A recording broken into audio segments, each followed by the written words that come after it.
So this video is going to go through the syllabus. So again, I'm going to go into your course by clicking on calling them tiles.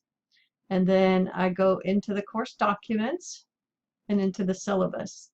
So I don't want to read the syllabus to you because I'm pretty sure you can read or you wouldn't be in college, but I like to go through and hit some of the highlights just to make sure we're all on the same literal page here. So here's my name, Debbie Hill. My office is V Building 313C, so up on the 3rd floor. And then the division office where the dean is V211 if you ever need to talk to the dean's office for some reason. This is my Sierra College phone number here. And also I put my home phone number here, and I don't mind if you call me at home. I screen calls with a recorder, but there is a recorder attached. And I don't mind if you call me between 8 a.m. and 10 p.m. I have a Skype account, so if you do want to Skype with me, I don't leave it open all the time, so you'd probably need to email me and set up an appointment, but we could Skype, and that might be a really helpful way for us to communicate. I have 2 email accounts. I use my Sierra College account for college business, but I use this Hill_DJ@pacbell.net for all of my math lab communications. This is the website that I showed you on the My Math Lab button. And then this is how you get into the My Math Lab course, http://pearsonmylab.com. So the My Math Lab course ID is this Hill 86814. You only need that the first time when you're logging in to identify the course, and after that you'll be enrolled and that course will just show up. There is a math department website. This has all kinds of useful resources, so I'll let you check it out. And there is a My Math Lab tech support. This is the website address, and they do have a live chat. There's FAQs. It often has a very long wait time, but at least they tell you how long, and there's a queue, and you wait and talk to a tech support person. So anything I can help you with, let's try and get it solved without you having to call tech support, because it often is a very long wait. We'll be using My Math Lab and the 7th edition of the Introductory Algebra book by Blitzer. You have to have access to the My Math Lab software to be able to do the class. You can either buy it at the campus bookstore, in which case a soft cover textbook is included. So you're paying roughly $100 for the My Math Lab software and roughly $25 for the soft cover textbook. If you just want to buy access to the My Math Lab software, you can do that. And you go to the pearsonmylab.com website and pay there with a credit card, and then it's only about the $100 for the access. And there is a digital textbook inside the My Math Lab software, but I've been teaching online for a long time, and most students tell me either I wish I'd bought a book or I'm glad I bought a book. So I strongly recommend that you have a physical textbook. It's much easier to study from. If you buy your access to My Math Lab through the bookstore, as soon as you open the little cardboard folder, you cannot return it. So if something changes in the first 2 weeks and you purchased your access online from the Pearson Company, you can get a refund. So if that's a consideration for you, make a note and don't buy it through the bookstore. The bookstore will give a refund if the package is unopened. If you don't have money to pay for the software right away, please don't wait to get started. Everybody should get online today or tomorrow and get started in the class, because you can get free 14 days of access, so that if you need to wait till you get a paycheck or wait till you get your financial aid, you can still get into the class and get started and not fall behind. So at the registration screen where payment is requested, you scroll down and it's small type, and that's where you can get the free temporary access. If you've used My Math Lab before, you need to use your same username and password.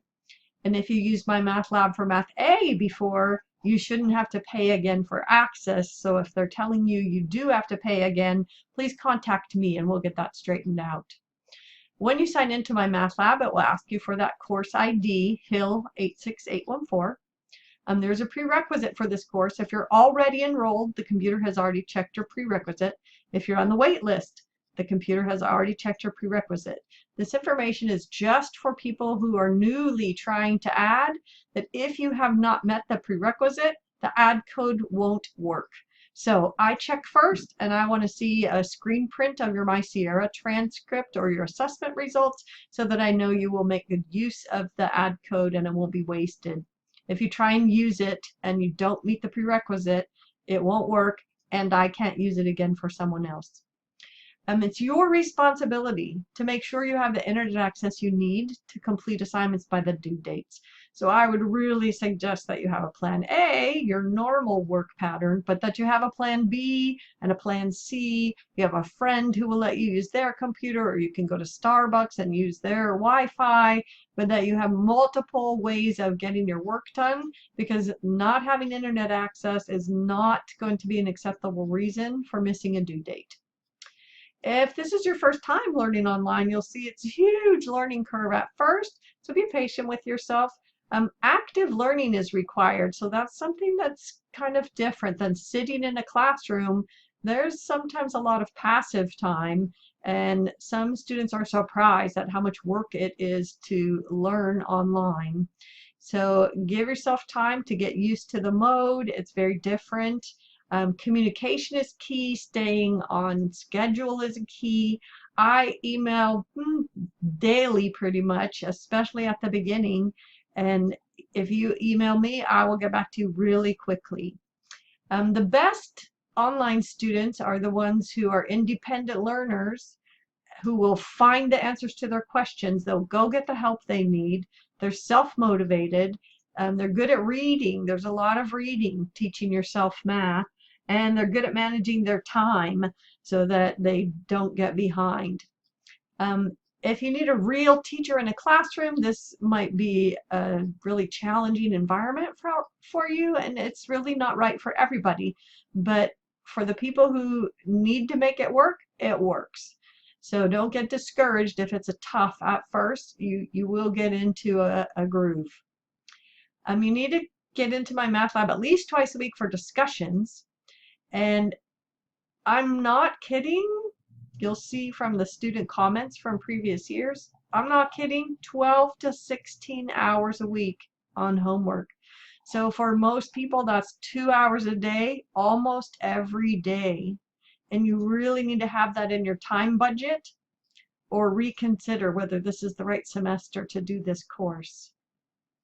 If you don't make progress in my math lab for 5 days and you don't contact me, I may drop you for non-attendance. I don't like to do that, but once you've missed 5 days, it's really tough to get caught up. And what I assume is that for some reason you've decided not to continue in the class and you just forgot to withdraw.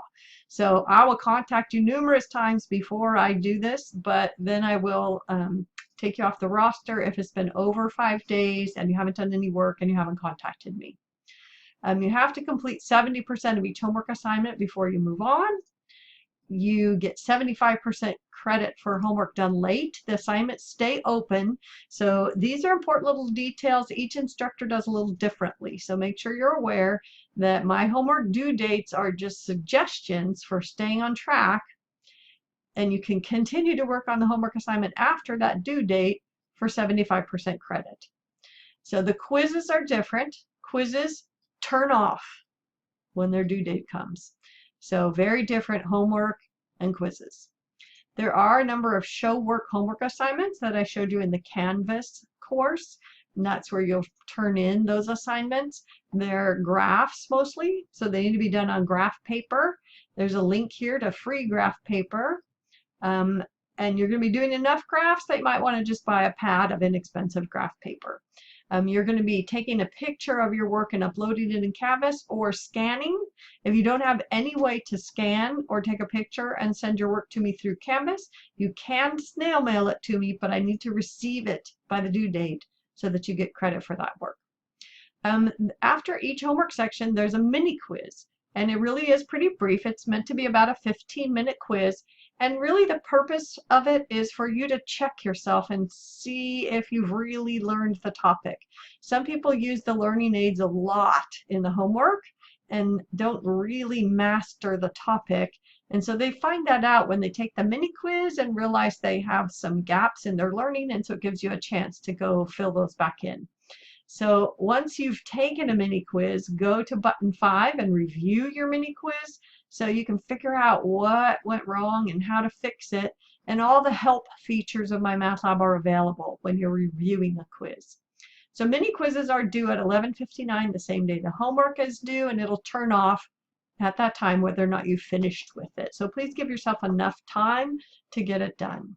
There are practice mini quizzes available. They're way at the end of the assignment list, so scroll way down or page through, and you can use these after the regular mini quizzes turn off to review and practice, and they won't affect your grade. So there's mini quizzes due every time a homework is due. Those really are mini. They're worth 1/10 as much as the regular weekly quizzes. So the weekly quizzes, there's one each week, and they're online and they're numbered. Quiz number 1, quiz number 2, and so on. You can take it as many times as you like, and there isn't a time restriction, but there are strict due dates when the quiz will turn off. So if you start early, you can have lots of tries at it and keep doing it until you get a really great score. So that's my suggestion. The quizzes are worth about 5 times as much as the homework assignment, so they're much more heavily weighted. So make sure you give yourself enough time to get a really great score. The quizzes will make way more difference in your grade than the homework assignments. So you can use your own resources, your own texts or notes, but not other people on your quizzes. And these mastery demonstrations, they're really tests, but I wanted to call them something that sounded a little less scary. So each chapter, except chapter 1, so you get a chance to get used to the course, there'll be a short but pretty hard check of your understanding. So I'll write some questions. You'll be able to look at them in Canvas, write out your answers, and then upload them into Canvas. I already talked about the discussion board. You can post to the discussion board up to 2 weeks late for 75% credit, but after that, there'll be a score of 0 entered. You need a basic scientific calculator. If you don't already have one, here's my recommendation. Here's how the grade will be calculated. Homework and discussion boards together will be 15%. The 15 quizzes will be 20%. The 51 little mini quizzes are 5% all together. The mastery demonstrations are worth a little more. They're 5% each. And then the final exam will be 25% of your grade. So the rest of the syllabus is things like my suggestions for how to be successful, the honesty policy, expectations, student support services. I'll let you read that. And then these course outcomes are required by our accrediting agency. The Starfish program I already told you about that I'll be using. And actually this syllabus needs a Title IX compliance information added, so I'll be taking care of that. So let me know if you have any questions after you've had a chance to watch this video.